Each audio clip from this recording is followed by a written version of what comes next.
नमस्कार मंडळी, कशा आहात आपण जाणार आहोत कोल्हापूर या ठिकाणी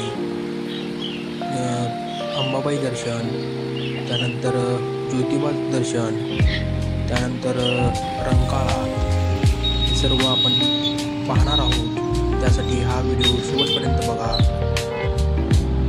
आपण आलो आहे कोल्हापूर या ठिकाणी. आपण तिथून महालक्ष्मी दर्शन घेतल्यानंतर पुढे जाणार आहोत. इथं आम्ही महालक्ष्मी दर्शनाचे दर्शन घेतल्यानंतर राजाराम हायस्कूल हे पुरातन एक आहे स्थळ, ते बघितले आहे. त्यानंतर फक्त रंकाळा इथं आल्यानंतर हा निसर्गरम्य वातावरणाच्या सानिध्यात आम्ही थोडा वेळ स्पेंड केला. त्यानंतर थोडं रंकाळा येथील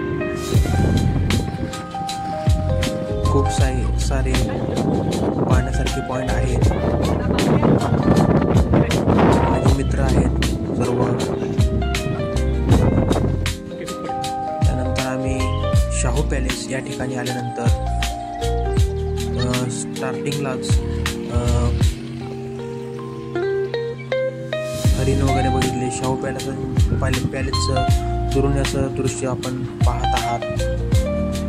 त्यानंतर मी तिथं पन्हाळ्याचं एक दृश्य पण दाखवणार आहे. तिथं कमळ वगैरे असतात. हे पन्हाळ्याचं मिनी तुम्हाला इथं प्रतिबिंब बघायला मिळेल. पन्हाळ्याला पण आपण जाणारच आहोत. महाराजांची ऐतिहासिक भूमी आपण या ठिकाणी शाहू पॅलेस या ठिकाणी पाहत आहात. शाहू पॅलेस या ठिकाणी आधी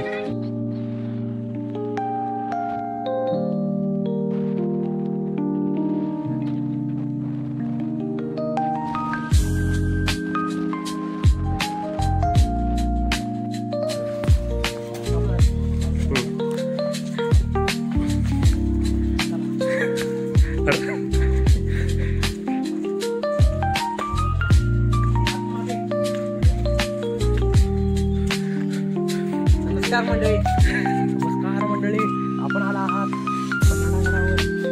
आमचे तुम्हाला गडावरची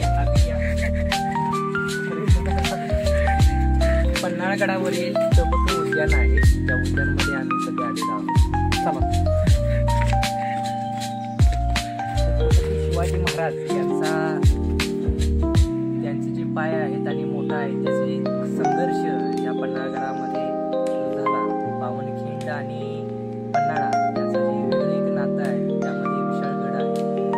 इतिहासामध्ये हे पन्हाळगडाचं नाव कोरलं गेलं असा हा ऐतिहासिक गड. त्या गडामध्ये आम्ही आलेलो आहोत.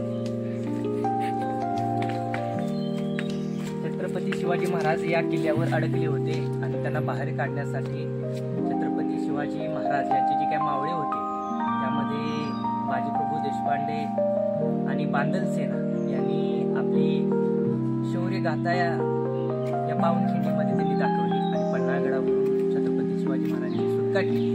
अशा पद्धतीचा हा गड सध्यापैकी मोठ्या अशा एरियामध्ये हा गड पसरलेला आहे. गडामध्ये वेगवेगळी बघण्यासारखी ठिकाणं आहेत. आपण ज्या ठिकाणी आले तो हा वाघ दरवाजा आहे.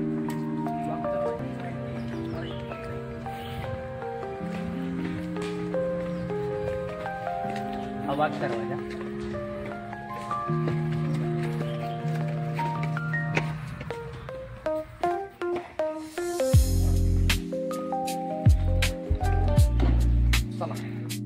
पन्हाळगडातील टोपक उद्यानमध्ये आल्यानंतर हे ते 5 पुतळे तुम्हाला बघायला मिळतील. थोडीशी इथं विश्रांती करून पुढच्या प्रवासाला निघालो आहे. इथं आम्हाला किरण भाऊ यांनी थोडंसं मार्गदर्शन करत यातील संग्रहालय, निसर्ग माहिती केंद्र या ठिकाणी थोडीशी माहिती दिली. त्यानंतर आम्ही सर्व ठिकाणी जे लिहिलेले पोस्टर आहेत ते वाचत पुढं आम्ही जात गेलो आणि असा ऐतिहासिक जो वारसा आपल्याला लाभलेला आहे तो आम्ही खरंच बघण्यासारखा आहे. त्यामुळे आपण या ठिकाणी अवश्य भेट द्यायलाच पाहिजे. महाराजांचे गड किल्ले अजूनही जसेच्या तसेच आपणास पाहावयास मिळणार आहेत. पुढे तुम्हाला पावनखिंड या ठिकाणी पण घेऊन जाणार आहोत. त्यानंतर ज्योतिबा दर्शन हे पण आपल्याला तिथं बघावयाचे आहे. त्यासाठी आपण व्हिडिओ पाहत राहा. हे संग्रहालय आहे प्राण्यांचं छोटंसं. त्यानंतर आज शाहू पॅलेस या ठिकाणी पण शाहू महाराजांचा ऐतिहासिक वारसा इथं आपल्याला पाहावयास मिळतो.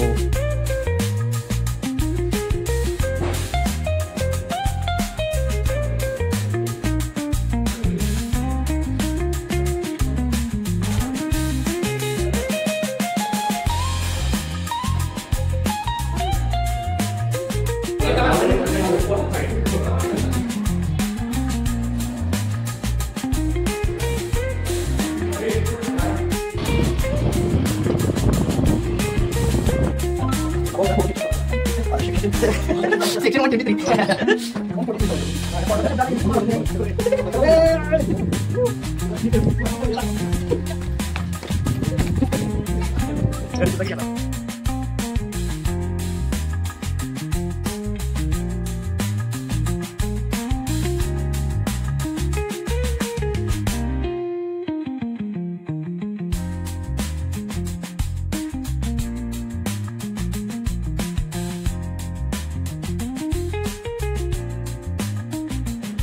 तबक राष्ट्रीय उद्यान आम्ही पाहिल्यानंतर थोडंसं त्या ठिकाणी सज्जकोटी या ठिकाणी प्रस्थान केले. पन्हाळगडाचं हे एक म्युझियम आपणास नवीन तयार झालेलं आहे, ते पाहावयास मिळेल. त्यानंतर आम्ही तुंपातली विहीर ते पण तुम्हाला पावनगडावर बघावयास मिळेल. हे आहे तुपाची विहीर. त्यानंतर आम्ही पुढे पावनगडावर थोडंसं निसर्गरम्य वातावरण बघत गेलो. त्यानंतर परतीच्या प्रवासानंतर आम्ही निघालो आहे आता ज्योतिबा या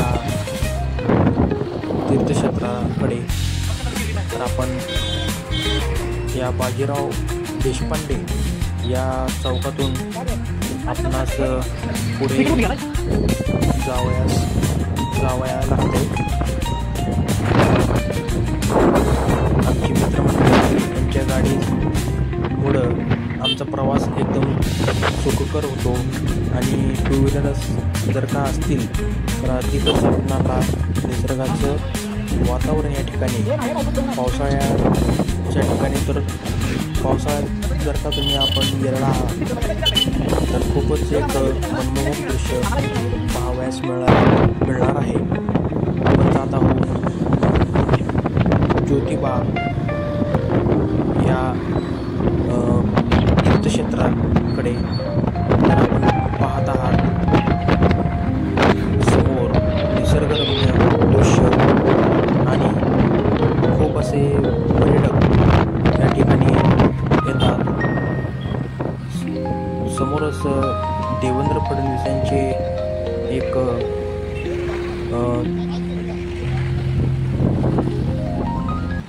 व्हिडिओ कॉन्फरन्स चालू होते, त्यामुळे या ठिकाणी खूप गर्दी दाटली होती.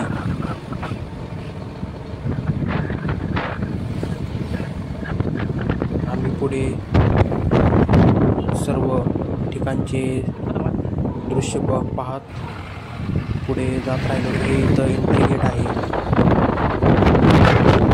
पास वगैरे काही नाही इथं. डायरेक्ट तुम्हाला ज्योतिबा या तीर्थक्षेत्राकडे जाण्यासाठी परवानगी मिळते. आणि आपण आता इथं ज्योतिबा दख्खनचा राजा या ठिकाणी आलो आहोत. ज्योतिबाचे दर्शन घेतल्यानंतर आपण परत कोल्हापूर या ठिकाणी मार्गस्थ होऊ. खूप पाऊस झाल्यामुळं इथं आपणास थोडंसं एक पाण्याचे इथं गुलाल उधळलेला आहे. इथं ज्योतिबाचे आत फोटो गाभाऱ्यात घेत आहेत.